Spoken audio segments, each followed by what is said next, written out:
Ayan, pwede na po tayo po. At, ayan, good morning. Kamusta pong bawat isa? Parang hindi tayo okay. Kamusta po ang bawat isa? Ayan. Ang Panginoon at ang bawat isa ay nagagalang na makita kayo na nandito sa araw na ito. Na mas pinili ninyong papulihan ng ating Panginoon, na mas pinili ninyong ibigay ang inyong oras sa Kanya. At syempre, excited sa Kanyang mga salita sa araw na ito.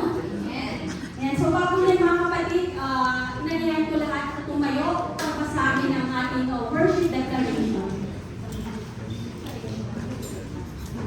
1, 2, 3. Today, I will receive God's word. It empowers me to take actions and directions, giving me the strength to take the right direction, and lead me deeper into the path of godliness. It was sent so I may be complete and equipped to every good work, to serve men and to glorify God. Please remain standing as we read our verse for today. In Matthew chapter 5, verse 38 to 42. That is 30 to 42. So you have heard that it was said, eye for eye and tooth for tooth. But I tell you, do not resist an evil person. If anyone slaps you on the right cheek, turn to them the other cheek also. And if anyone wants to sue you and take your shirt, hand over your coats as well. If anyone forces you to go 1 mile, go with them 2 miles.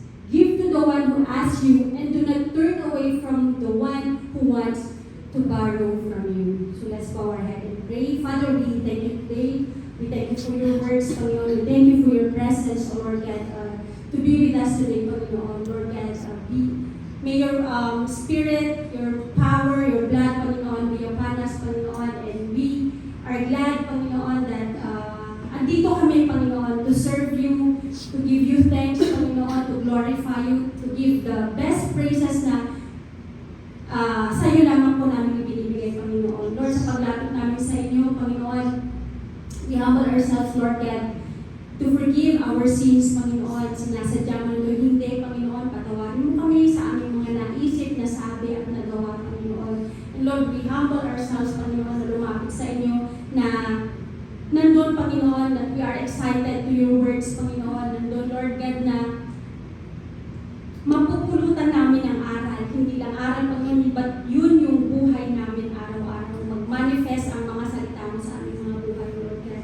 Lord, sa paglapit ng inyong servant today, Lord God, I humble myself, Lord God, na tawang mga salita mo, Panginoon, ang aking masasambit at makita, Panginoon, ang pagmamahal mo, kadakilaan mo, kaluwalhatian mo ng aking mga kapatid. Hindi ang aking mga kamalian, pagkukulang, Panginoon, hindi ang aking karumihan, O Lord God. Lord, sa paglapit namin sa inyo, nawa nandun, Lord God, na mapangitihan namin at nandun, Lord God, na masunod namin ang mga salita mo, Panginoon. Muli, Panginoon, sa lamang po namin inilalapit ang gawain na ito sa tanging pangalan ng inyong anak na si Jesus. Amen and amen.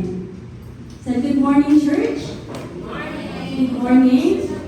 So, we are in the last Sunday of the month, and last Sunday na rin po ng ating theme, which is Elevate, Go the Second Mile. So, maaari po ba natin basahin sa Tagalog ang ating main text for the whole month? And ito na rin po yung ibinabang salita ng ating Panginoon, because yung mga nakaraang linggo, hindi ay malibang topic ang ating mga preachers, no? Bukod sa ating main verse for this month. But today, ituturo sa atin ng Panginoon at marami tayong makukuha yung gagawin natin sa buhay, kung paano tayo mag-response, kung paano tayo mabuhay bilang isang Kristiyano. So, basahin po natin at nakikita po ba natin? Nababasa po ba natin sa likod? Amen. So, basahin po natin, verse 38. Narinig ninyo ang sinabi noong una, magkasamata ang ngipin sa ngipin. Ngunit sinasabi ko sa inyo na huwag ninyong gantihan ang masama, gumagawa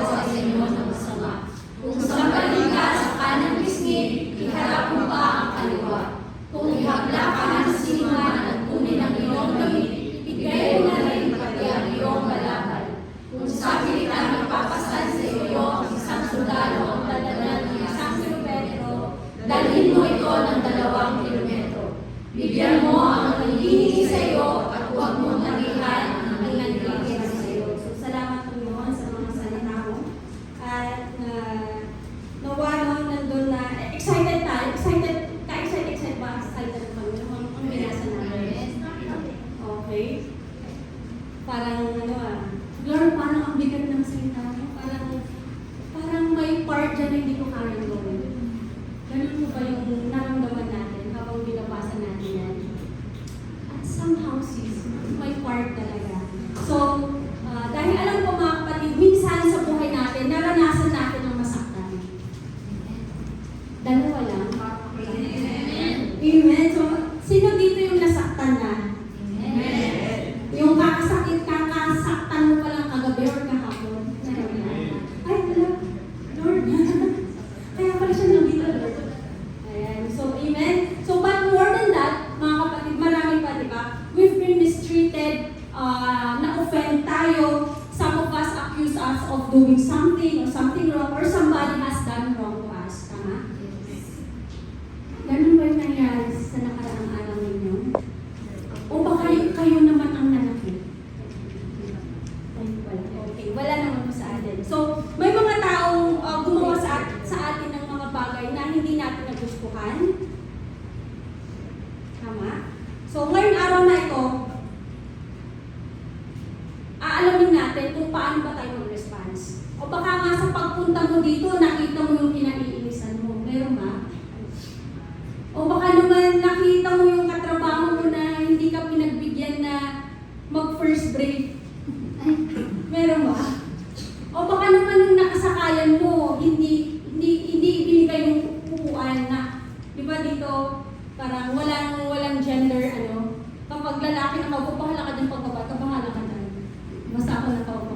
May ganun po ba tayo naramdaman?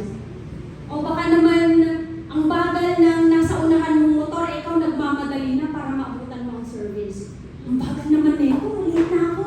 Gusto ko mag-praise sa ating Panginoon, gusto ko pasalamat ng Panginoon. Meron po bang ganun? Okay, salamat sa Panginoon at wala. Yan, but if you are going to look at our text today, mga kapatid. By the way, mga kapatid, our text today is one of the sermon of Jesus in the Mount, mga kapatid. Sino dito yung nanonood ng Chosen? The Chosen? Alright, dalawa? Tatlo? Yan, season 4 is out. Yan, and in-encourage ko na ang bawat isa na huwag na tayo sa K-drama. O kaya Netflix. Yan, so panoorin natin The Chosen. Free lang po siya, application po siya. Free lang po, wala pong bayad. Ayan, sa Netflix may bayad kayo. Tama? Wala na Netflix. Okay.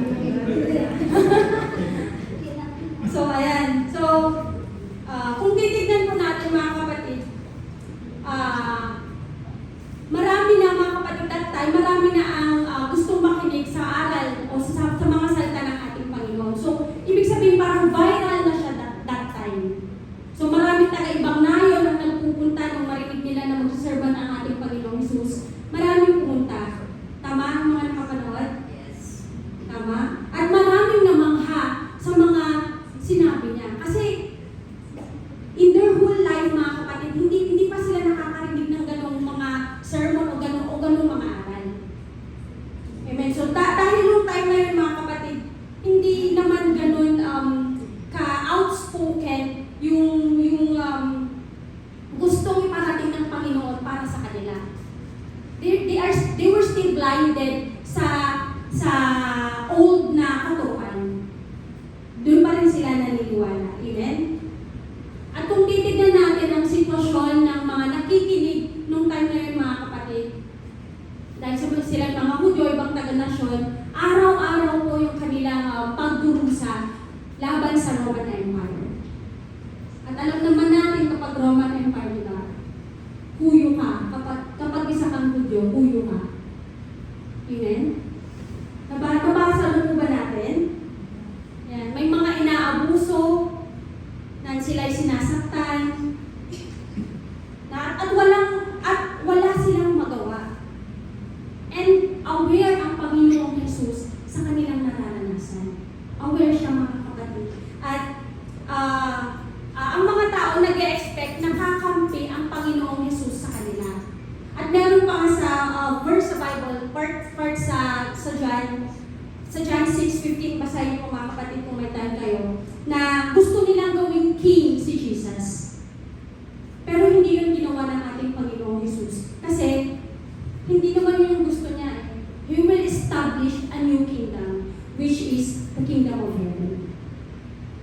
Amen. So if you are going to look at our main text today, mga kapatid, Jesus is teaching us a different way of approach or perception, mga kapatid, towards those people na gumawa sa atin na mali or hindi natin nagustuhan. So, Jesus is teaching, imbis na maghiganti tayo, magalit, magplano ng, magplano ng maghiganti ka rin, sinasabi ng ating Panginoon, bakit hindi ninyo sila pakitaan ng compassion, ng awa, ng habag? Amen po? So, choose compassion over anger, mga kapatid. No, huwag ka nang makipagtalo. Huwag ka nang makipag-debate. Oo, ikaw nga ang nanalo sa debate. Pero, ang tanong, mga kapatid, did Jesus win your heart? Nanalo ka nga. At natuwa ba ang Panginoon sa ginawa mo? Amen po?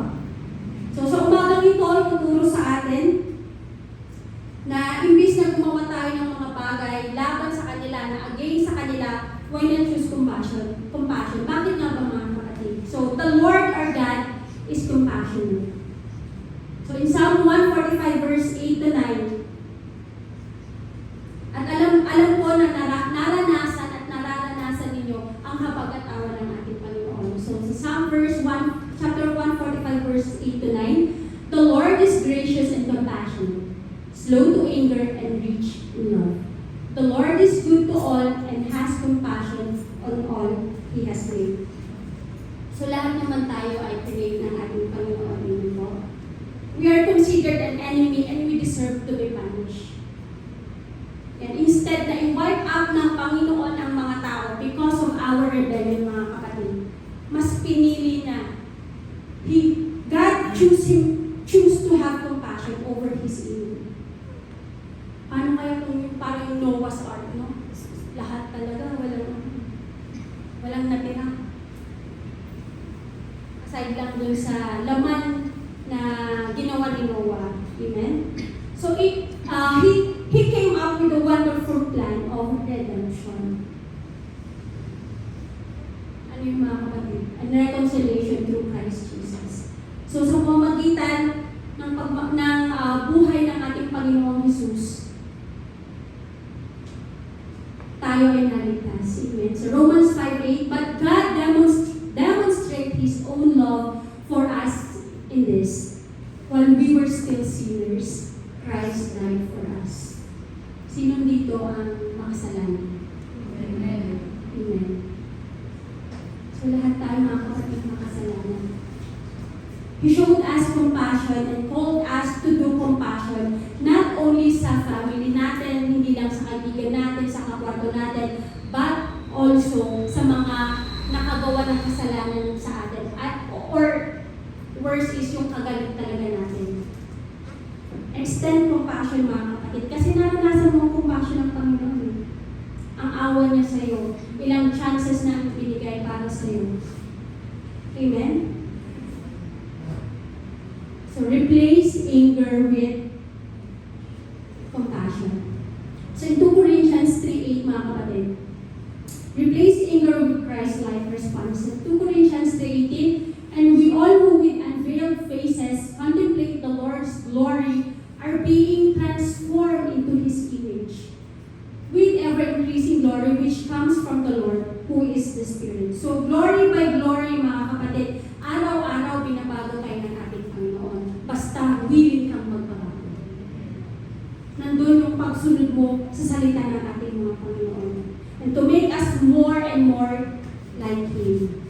Kung paano nga ba nag-respond sa ating Panginoon? No? Pwede tayong magbago, mga kapatid. Basta magpabago ka. Mahirap kasi na nasa mindset natin na hindi ganito na ako eh. Sis, ganito na ako. Paano yan? Hindi, kapatid.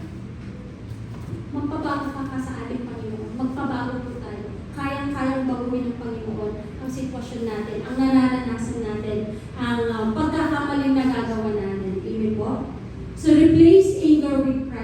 response. Ito yung perspective or point of view ng ating Panginoon. So sa umagang ito, ituturo sa atin kung paano nga ba tumugon kapag tayo ay nadedehado. Sino nang nadehado dito?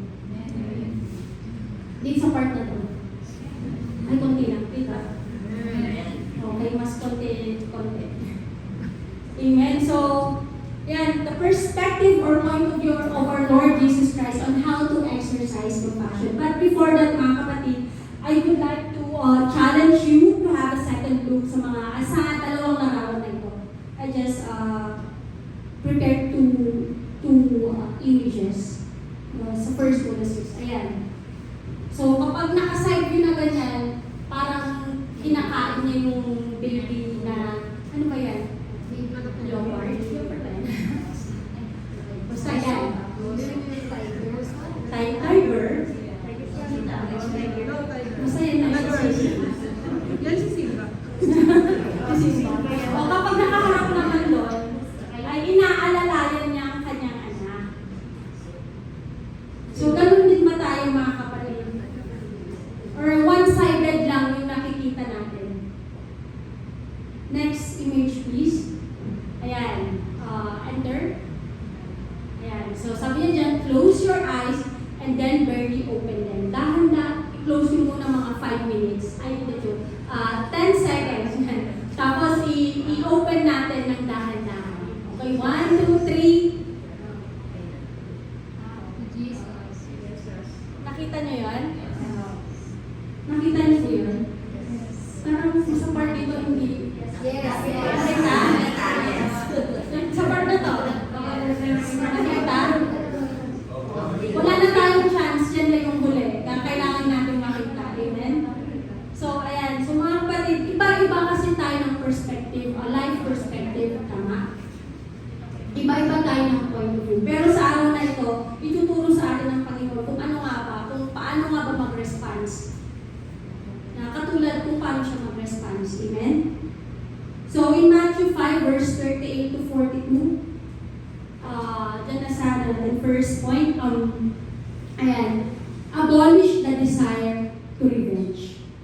In, sis, papaling nga po sa 38 to 39. So, verse 38 to 39. You have heard that it was said. So, ano nga ba yung narinig ng mga taong yun noong unang panahon? Ano nga ba yung naituro sa kanila? So, sabi ko, Lord, you have heard that it was said. So, ano nga po ba yun, Lord? So, sa matatagpuan mo natin yan sa Exodus 21 verse 23 to 24. Next slide. So, ito yung instructions, mga kapatid, na siya namang sinundan ng mga tao. Exodus 21 verse 23 to 24. Slow mo. But if there is serious injury, you are to take life for life. Eye for eye, tooth for tooth, hand for hand, foot for foot. So, familiar sa atin yung mata sa mata, ngipin sa ngipin. Amen? Familiar tayo, di po ba? So, ito po yung instructions nung araw sa mga judges on how to administer civil justice noong araw. Na siya naman sinundan ng mga tao. Tama? Kung naalala niyo sa mga movies o kaya sa Old Testament, di ba? Kapag sinalakay nila ng Palestine ang isang bayan, di ba? Gaganti rin yung isa. Kasi ganun ang nangyari, gantihan mga kapatid noong araw. But ngayon, tinuturo sa atin ng Panginoon na abolish the desire to revenge. Sabihin nga natin sa mga katabi natin, do not revenge. Parang ayaw ng iba. Parang ayaw. Do not revenge. Huwag na tayong maghiganti. So, sa Romans 12 verse 17, do not repay anyone evil for evil. Be careful to do what is right in the eyes of everyone. So, pay back evil with more evil, mga kapatid. It will never be okay. Hindi po magiging okay, hindi magiging mabuti kapag gantihan ng gantihan. Amen? Wala pong mananalo doon, magkakaubusan lang kayo. Amen po? Sa verse 18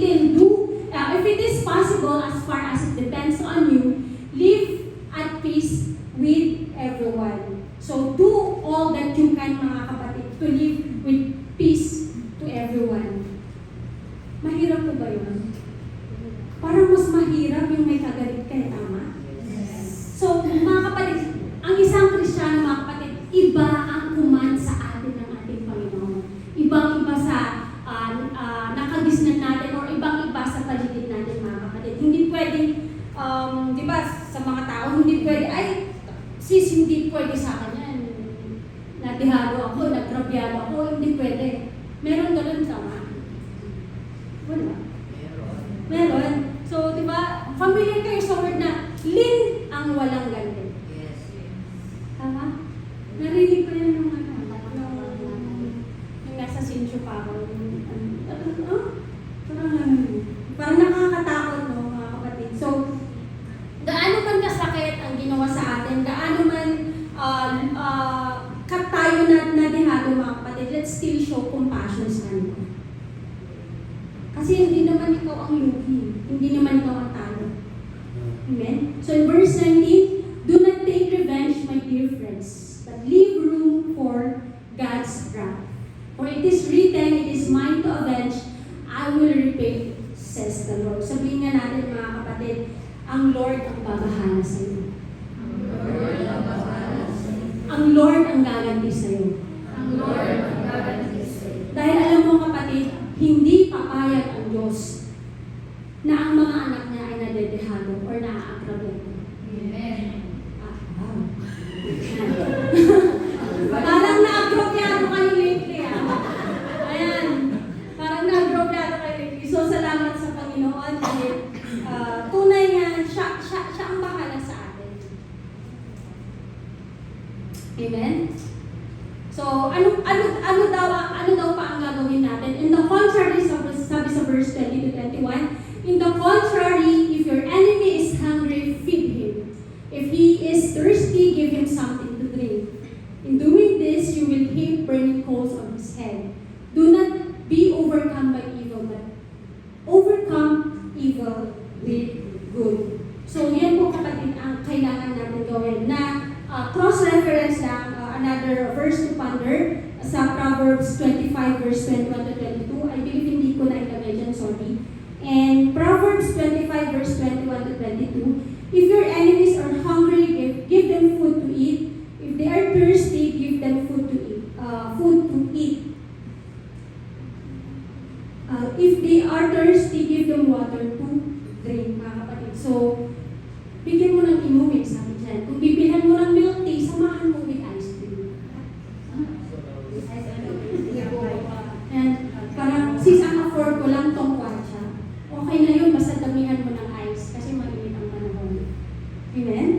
So, those are just konting bagay lang yan, mga kapatid. Sabi ko, lagi kong sinasabi, kapag nakasabay mo sa elevator, tanungin mo, bro, saan ka? 5th floor? Sis, saan ka? 3rd floor? Diba konting ano yan, matatouch na yan sa'yo. Sabi nga dyan, ano sabi niya? Burning coals, balik nga po tayo sis. Sa previous slide. Sa verse 20 to 21, sa Romans pa rin po. Yan. Sabi niya then, in doing this, you will heap burning coals on his head. Anong ibig sabihin niyan, mga kapatid? Sa isip niya, itong tao ko, nagawan ko na ito ng mali, naagrabyado ko na, nautangan ko na, bakit ganun yung response niya sa akin? Ang bait-bait niya, nakakahawa. Tama ba? Ba't ganun, Lord? Pero mapapaisip sila Mapapaisip sila. Amen? Yung sasakit ang ulo niya, bakit mabait na pa rin sa kanya? Amen po? So, ayan. So, sa verse 14, hindi ko rin nailagay dyan. Sorry. Bless those who persecute you. So, don't curse them, mga kapatid. Ipag-pray natin sila that God will bless them too. Amen? So, hayaan mo ang Panginoon ang kumilos, mga kapatid. So, God will change them. God will humble them, mga kapatid. But, ang response mo dapat good thing. Dapat good things, kapatid. Para ang Diyos ang kumilos, kikilos para sa atin. Ang Diyos ang maghihiganti para sa atin. Amen po? So, magpatawad. Amen. May pinatawad ka na ba? Kahapon? O napatawad ko na ba ang taong nanakit sa'yo? O nang iwan sa'yo? Parang walang nang iwan. Yes, Lord. Amen. Hallelujah. So, sa Ephesians 4:32, be kind and compassionate compassionate to one another, forgiving each other just as Christ, God forgave you. So instead na mag-seek tayo ng revenge, seek the grace of God, mga kapatid. Live compassionately and learn to release forgiveness sa mga taong nakasakit sa atin. Sis, napatawad mo na ba kahit nalulunggi ka? Yes. On process, sis, yes. Still on process. Nagle-level up yung forgiveness na pinibigay mo. Piliin mo lang magpatawad. Amen? So, hindi kasi natin alam or hindi ko alam yung grounds or kung gaano kabigat or kasakit yung ginawa nila sa inyo. But, mga kapatid, let it be yung grace ng Panginoon ang tutulong sa atin na baguhin sila, baguhin tayo. Tama? Magpabago tayo araw-araw, hindi para sa kanila, kundi para sa iyo, for your peace of mind. Amen? Sa 1 Peter chapter 3, verse 16 to 18, keeping a clear conscience so that those who speak maliciously against your good behavior in Christ may be ashamed of their slander. For it is better if it is God's will to suffer for doing good than for doing evil. For Christ also suffered once for sins, the righteous for the unrighteous, to bring you to God. He was put to death in the body but made alive in the spirit. And alalahanin mo na lang ang ginawa ng ating Panginoon. Wala siyang kasalanan. Instead na tayo ang pinapako, instead na tayo ang pinapalo sa ating likod, instead na tayo ang nagkakaroon ng sugat, ginawa ng Panginoon, tinanggap yun ng ating Panginoon Jesus para sa iyo at para sa atin. For you to be saved, for you to repent, na makita mo kung gaano kakamahal ng ating Panginoon. Amen po ba? So in Leviticus chapter 19 verse 18, do not seek revenge or bear a grudge against anyone among your people, but love your neighbor as yourself. Sabi na yun. So kung gaano mo kamahal ang sarili mo, at kung alam mo kung gaano kakamahal ng ating Panginoon, yun din ang i-extend mo. I-extend mo ang pagmamahal sa iyong kapwa. We need to live out our faith, mga kapatid. Kung naniniwala tayo na kahit gaano ka kasama, kahit gaano ka karaming kasalanan nagawa mo, and you're still believing na mahal ka ng ating Panginoon, kapatid, imposibleng hindi mo yan ibabahagi sa iba. Imposibleng hindi mo kayang mahalin ang kapwa mo. Amen? So in Proverbs 10 verse 12, yan. Hatred stirs up conflict, but love covers over all wrongs. But love covers, in other version, love covers a multitude of sin. Amen? Dahil mga kapatid, walang kasalanan ang kayang higitan ng pagmamahal. Ulitin ko, walang kasalanan ang kayang higitan ng pagmamahal o pag-ibig. It will cover all, mga kapatid. Just let the love of God tumaloy sa iyong isipan, sa puso, sa iyong buhay. At siya, ang pagmamahal niya, siya mo isasapang mahal. Amen mo? So forgive as Christ forgave you. Kung nagpatawad ka, mga kapatid, magkakaroon ka ng peace of mind, tama? Kasi kung hindi ka nagpatawad, bukas maalala mo pa rin. And if you remember na, remember mo na naman, forget mo, magpatawad ka ulit. Kasi hindi yan hihinto, hindi yan magkakaroon ng end kapag hindi mo nire-release yung forgiveness. Diba? Nawawala yung iniisip mong paghihiganti sa iyong kapwa. Amen po. So, pangalawang points natin, the Lord Jesus wants us to respond. Number 2, give up your pride. Sino dito ang ma-pride?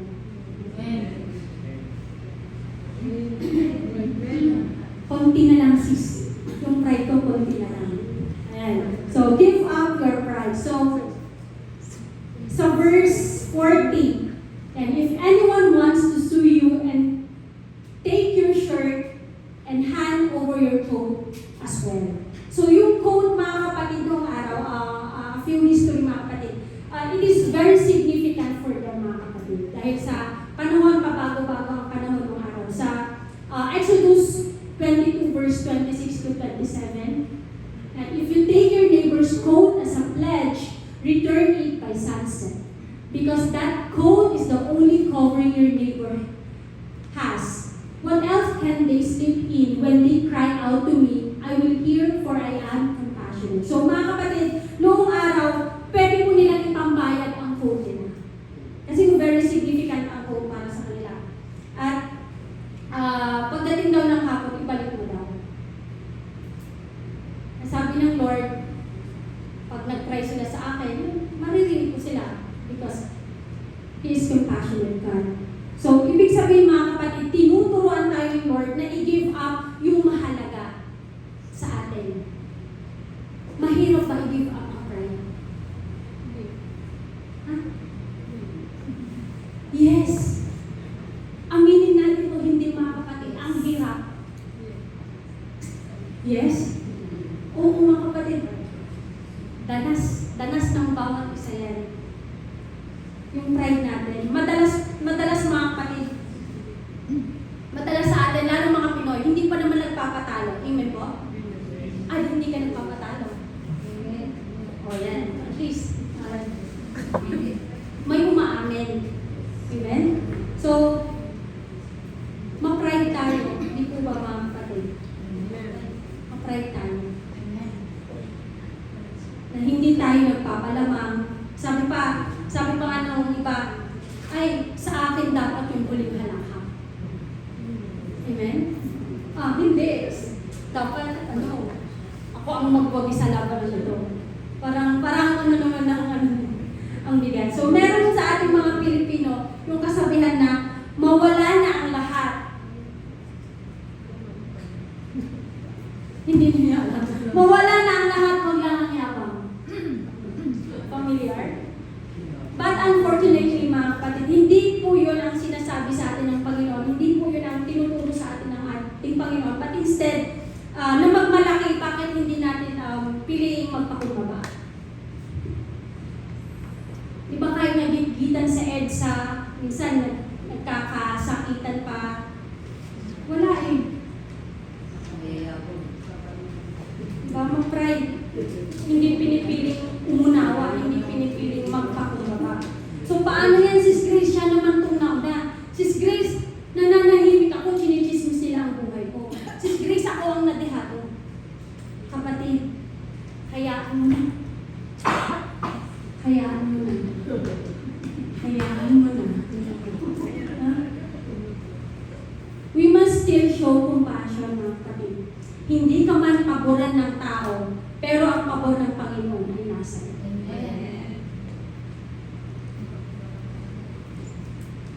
Amen po.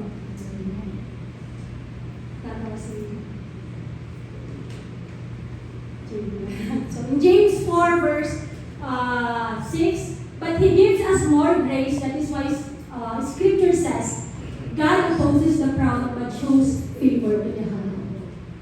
Yung pabor nasa atin mga kapatid. Kapag tayo ay nagpapahambol, kapag tayo naging humble. Amen po? So, pangatlo, Jesus Christ wants us to respond. Meron pa dyan na sis, no? Sa Romans 12:21, balik po tayo, do not be overcome by evil, but overcome evil with good. Mga kapatid, inaalo naman tayo ng Panginoon na maghiganti. Pero maghiganti ka ng kabutihan, ng may pagmamahal. Ang hirap nun sis, ang hirap kumante ng tama, ng good, ng pagmamahal. Try mo, starting mamaya, starting bukas sa trabaho mo, itry mo kapatid. Mahirap sis ba? So, pangatlo, so God, Jesus wants us to respond. Pangatlo, give more than what is required. To give more than what is required. So, short history again mga kapatid. Basahin mo natin sa verse 41. Meron mo ba dyan sis? Ayan. Verse 41, if anyone forces you to go 1 mile, go with them with 2 miles. So, short history, legal po mga kapatid, sa isang kawal or Roman soldier na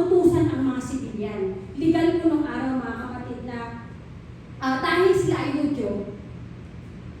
Legal na, Sister Tachi, buhatin mo to.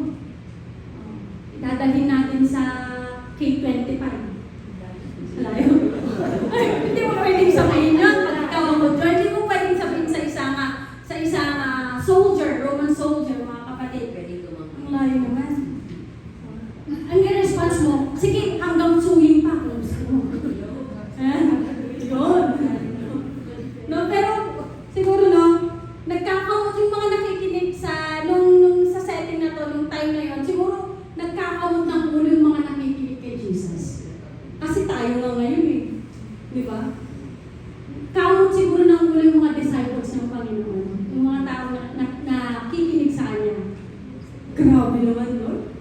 Grabe, 2 miles, tas 50 kilos pa. Ako nga 49, tas bubuhatin ko 50. Parang hindi balance, Lord, tutumba na ako. So, yun mga kapatid. So, sabi niya, pasanin ang kanyang dala ng 1 milya. Pero sabi ng Panginoon, pasanin mo ng 2 milya. So, mga kapatid, sa mga may sasakyan dito, may motor, may kotse, magaling sa math. Hala? Change topic. Ano mga engineer? Yeah. So, ilang kilometro ang meron sa 1 milya? 1.6, what? 1.6. So, it is 1.609 to be exact, mga kapatid. So, ang 1 mile ay 1.6 kilometer. So, gaano kalayo yun? Tapos, dodoblehin mo pa. Amen? Okay lang na walang dala eh. Kahit 3 miles pa yan. Okay lang na walang dala. Eh, hindi kapatid. May dala tayo. Kaya nga inutusan ng Roman soldier ang isang Hudyo para magpatulong. Sabi nga dyan, give more than what is required. Kaya po ba natin, mga kapatid? Kaya po ba natin yun? Pinapahiwatig ng Lord na kahit gaano kahirap, we need to sacrifice. Sino na dito? Tayo mga OFW, nagsasakripisyo tayo. Nagsasakripisyo tayo para mabigyan ng magandang buhay ang ating mga mahal sa buhay, mga anak natin sa Pilipinas. Amen? So, ayan. So, yan. Having a mindset na, what else I can do to others? Ano pa kaya ang pwede kong i-offer, ang pwede kong maitulong sa tao to? Ano pa ang kaya natin gawin? So, we are called to serve and not to be served, mga kapatid. So, matuto tayong makita yung pangangailangan ng ibang tao. Matuto tayong makita yung pangangailangan ng ating kapatid dito. Amen? Pero huwag naman tayong magpaabuso. So, God gave us the spirit of discernment na pag alam mong inaabuso ka, just, teka lang, ganyan. Sorry kasi ganito. So, yun, but compassion open our eyes to see the needs of others. Nandun andyan yung habag sa atin, yung awa, nakikita natin kung anong pangangailangan ng iba. Amen po? So, ngayon, sacrifice for the Lord's ministry. The best example po dyan sa 2 Corinthians chapter 11 verse 24 to 27. Ito yung nangyari kay Apostle Paul, yung mga naranasan niya. Sabi niya sa 24, 5 times I received from the Jews the 40 lashes minus 1. 3 times I was beaten with rods. Once I was pelted with stones. 3 times I was shipwrecked. I spent a night and a day in the open sea. I have been constantly on the move. I have been in danger from rivers, in danger from bandits, in danger from the fellow Jews, in danger from Gentiles, in danger in the city, in danger in the country, in danger at the sea, and in danger from the false believers. I have labored and toiled and have often gone without sleep. I have known hunger and thirst and have often gone without food. I have been cold and naked. So for the sake of the Lord's ministry, mga kapatid, tiniis po lahat ng Apostle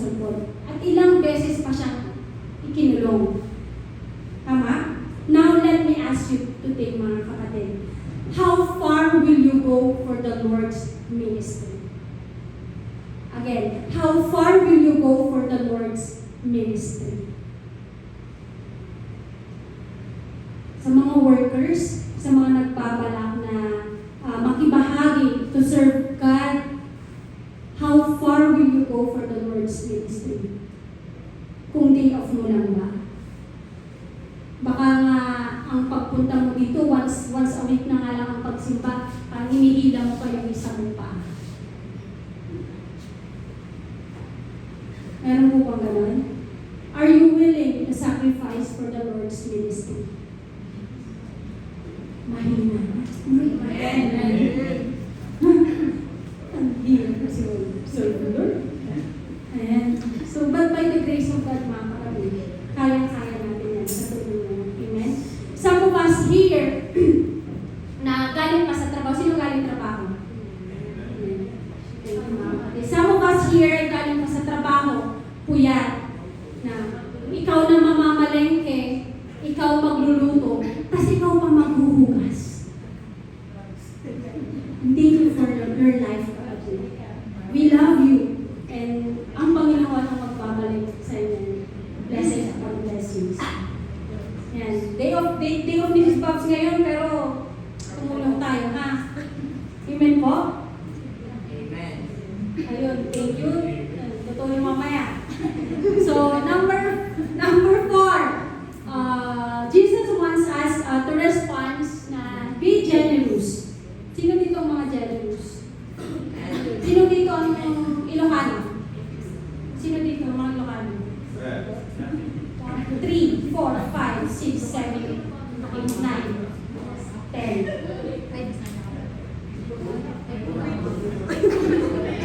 Yan. Kuripot ba? Kapatid, hindi ko kami kuripot. Promise. Hindi rin kami stingy. Or dinedelay lang natin. O hindi kapatid wala akong ganun. Kung talagang makikilala nyo ng mabuti ang isang Ilocano, ma-appreciate nyo on how they are good in handling finances, their money. Hindi are investing sa pag-aaral ng kanilang mga anak, sa future ng kanilang mga anak.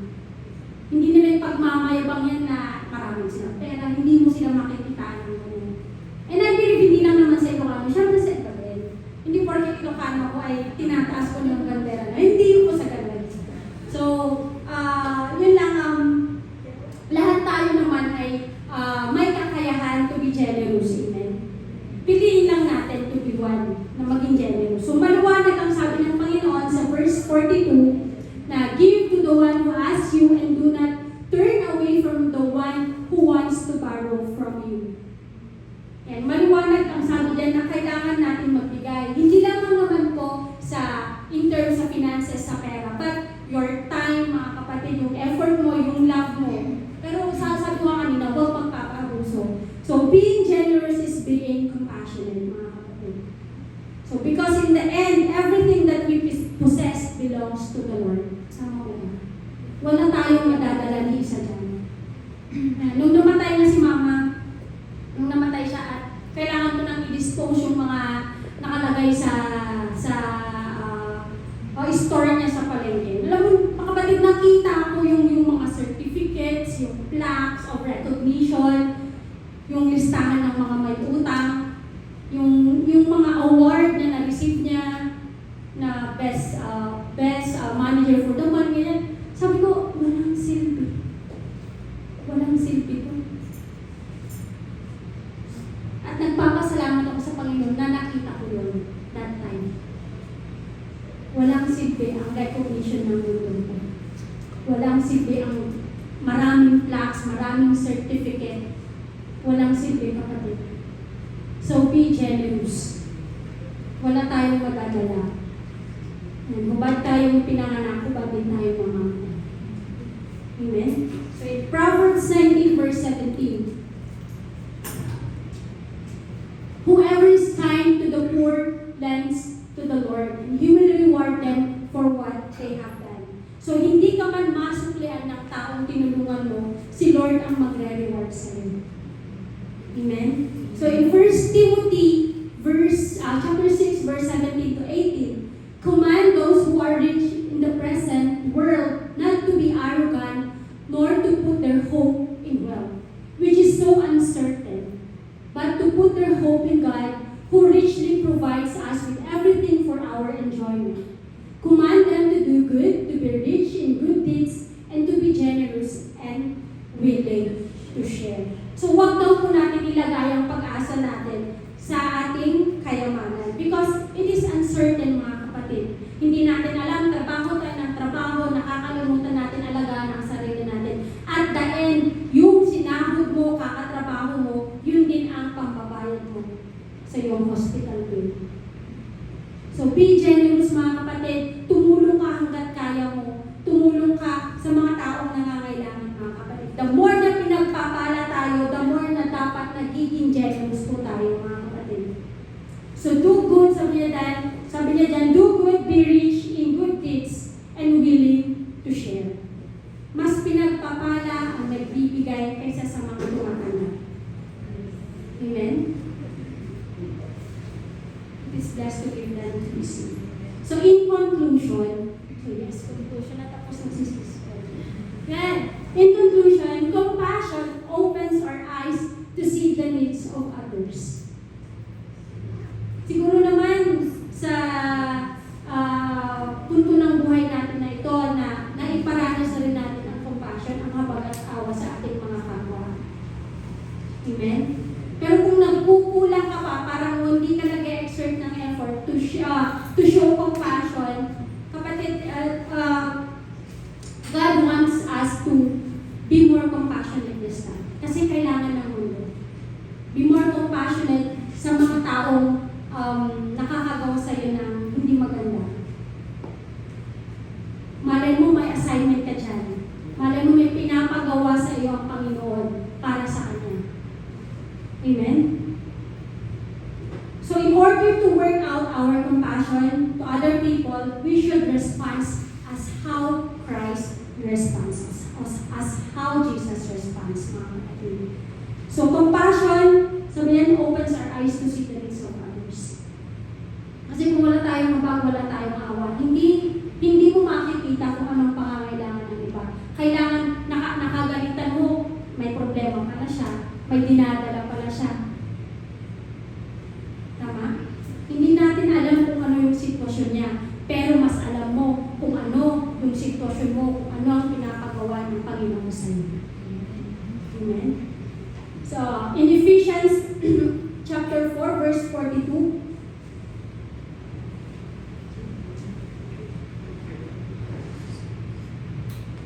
Ephesians 4, verse 42, be kind and compassionate to one another, forgiving each other as in Christ God forgive you.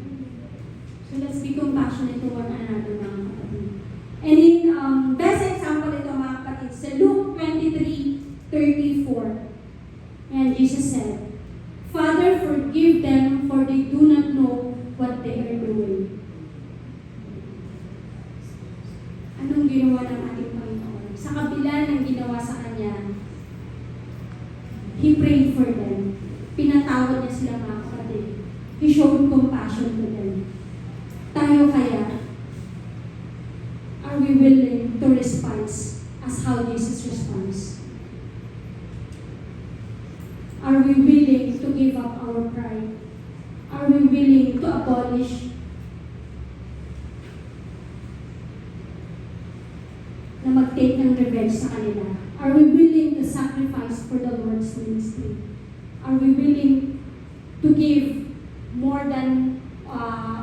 pa sa hinihingi sa atin? Are we willing to be compassionate? So, I hope and pray, mga kapatid, na malaki yung impact sa atin ang salita ng Panginoon for today. Na may napulutan tayong aral na siya natin isasapamutan from this day forward. Amen po? Let's bow our head and pray. Father, we Thank you, Lord, for your words today, Panginoon. I may not know the situations of my brethren, but I know, Lord God, na kayo po ang nakakaalam ng lahat. Pinagdadaanan namin, ang sakit na dinadala namin, ang kabigatan, Panginoon, ng aming mga puso. But Lord God, alam namin na kayo ang patuloy na magpapagaan, kayo ang patuloy na mag-release sa amin ng forgiveness, O Lord God. Tulungan niyo kami, Panginoon, dahil hindi namin kaya, Panginoon, on our own strength, on our own knowledge, O Lord. But thank you for your words today, Panginoon, na patuloy mong ginagamit, na patuloy mong itinatanim sa mga puso namin, Lord. Lord, maraming salamat at dalangin ko, Lord God, na manahan ang mga salita mo sa puso ng mga kapatid ko ito, Lord God. Na siya nilang isa sa pabuhay, Lord God. Glory by glory, you will change us. Glory by glory, Panginoon. Kayo ang pasasalamatan namin. Kayo ang i-glorify namin, Panginoon. Kayo ang mga salita mo isa sa pabuhay namin, Lord God. Tanggalin mo, Panginoon, anuman galit o hatred na meron sa aming mga puso, Lord God. Upang sa ganun, Panginoon, malaya ang mga salita mo mag-manifest, malaya ang mga salita mo maisa pamuhay namin, Panginoon. Lord, nawa makita yung pagmamahal mo sa amin. Makita at magawa namin, ma-extend namin, Panginoon, yung love, mercy, sa mga tao na nakapaligid sa amin, Panginoon. Lalong-lalo na, Panginoon, sa mga tao na nakasakit sa amin. Tulungan mo kaming piliin kung ano ang mabuti. Tulungan mo kami, Panginoon, na gumawa ng mga bagay na ikatutuwa ninyo, na makapagpapangiti sa inyo, Panginoon. Tulungan mo kami, Panginoon, na piliin ang magpatawad, Lord God. This is my prayer, Panginoon, every time na makakaranas ang mga kapatid ko ng persecution, makakaranas, Panginoon, ng aagrabyado at nadedehado, Panginoon. I pray for them, Panginoon, na gawin ang inuutos mo sa amin. Na gawin, Panginoon, ang magpatawad at hindi mag-take ng revenge, Lord God. Lord, help us, Panginoon,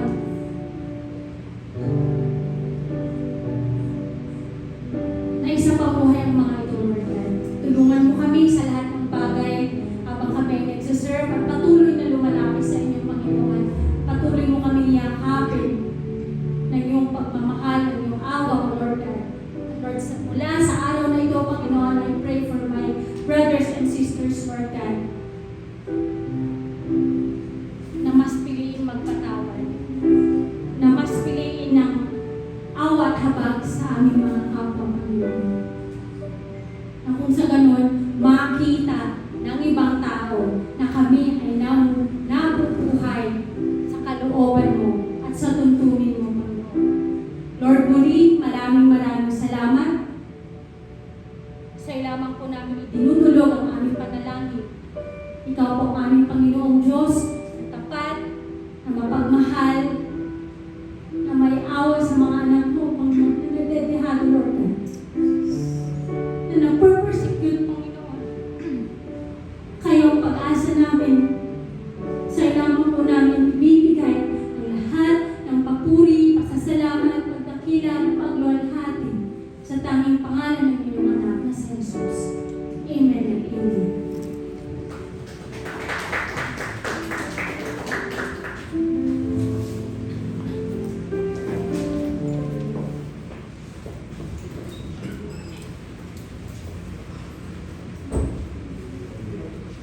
Are we blessed po ba, mga kapatid? Okay po, bigyan natin ng malakas na palakpak ang ating Panginoon. Anong oras na, mga kapatid? Bago po ang lahat, nais ko po munang i-welcome ang ating first timer.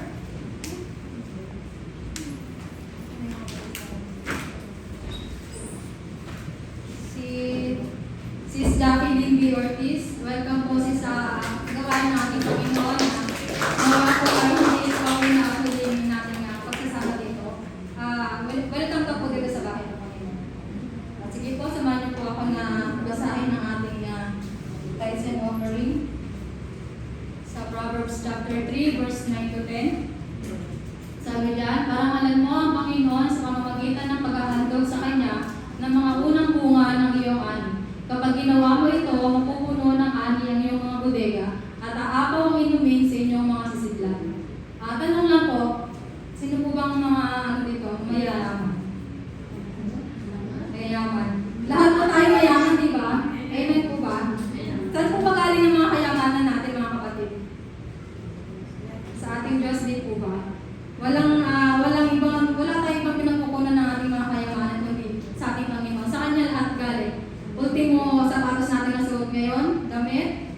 10% lang ang hinihingi ng ating Panginoon.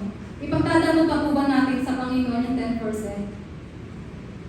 Diba, parang nakakahiya sa Panginoon. Sa totoo lang, diba na 100% yung binibigay niya sa atin, pero 10% lang yung hinihingi niya. Siyempre, minsan, makukonsensya tayo na hindi ibigay na dapat sa ating Panginoon.